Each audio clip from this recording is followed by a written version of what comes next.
royaume magique de la bande dessinée, car c'est là un domaine où, et je l'ose l'affirmer, la petite Belgique peut se vanter d'être une grande puissance. En effet, quand on parle de la BD, ou le 9e art, comme certains l'appellent, on ne peut passer outre l'extraordinaire créativité des auteurs belges comme Hergé, Franquin, Peyo, Maurice et tant d'autres. Combien de leurs créations n'ont pas égayé notre jeunesse et aiguisé notre imagination? Spirou, Blake et Mortimer, Bouleville, Achille Talon, Buck Danny, Bob et Bobette, Ricochet, Alix, Yoko Tsuno, Natacha, le Marsupilami, Léonard, Bernard Prince, Quick et Flupke, Jommeke, le chat, les tuniques bleues, 13, Torgal, Largo Winch et j'en passe beaucoup. Certains s'amusent à dire que nous avons la plus grande concentration au monde de héros de papier au kilomètre carré. Bref, à travers ce petit clin d'œil, nous avons voulu mettre à l'honneur un aspect de notre patrimoine et de notre art de vivre. Et en plus, nous voulons être interactifs. Et donc, nous vous proposons ici même, de ce côté-là, un dessinateur de BD en live qui vous offrira gratuitement des dédicaces personnalisées sur une esquisse souvenir. Il s'agit de M. Philippe Liégeois, un nom bien belge, plus connu sous le nom d'artiste turc, et qui est le créateur de la BD Léonard qui relate les aventures rocambolesques d'un inventeur barbu inspiré bien sûr du grand Léonard de Vinci.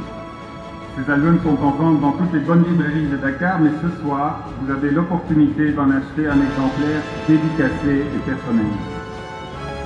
Et enfin, toujours dans le créneau de la BD, j'aimerais vous faire l'annonce d'une très grande première.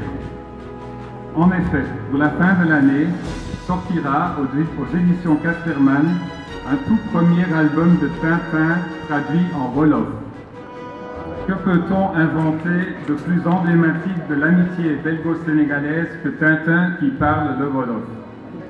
Le secret de la licorne, Kumpak Wangalangwi.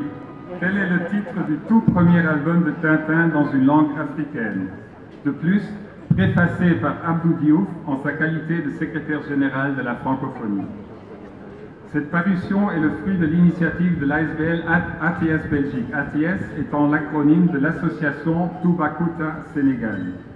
Cette association développe des actions dans les domaines humanitaires, culturels et de solidarité au profit du Sénégal. Et cet album, outre de faire plaisir aux fans sénégalais de Tintin, servira à contribuer financièrement à l'action de cette ONG. Le président d'ATS, M. Gérard Georges, n'a hélas pas pu faire le voyage, mais le traducteur sénégalais de Tintin, M. Serigne Diouf, est parmi nous ce soir. Donc vous trouverez de ce côté-là des feuillets explicatifs du projet ainsi que des bulletins de souscription. Je suis persuadé que cet album, qui ne connaîtra qu'un tirage limité, constituera une pièce de collection convoitée par tout Tintinophile. Mesdames et messieurs, je ne m'étendrai pas sur la bière et les frites belges que vous pourrez savourer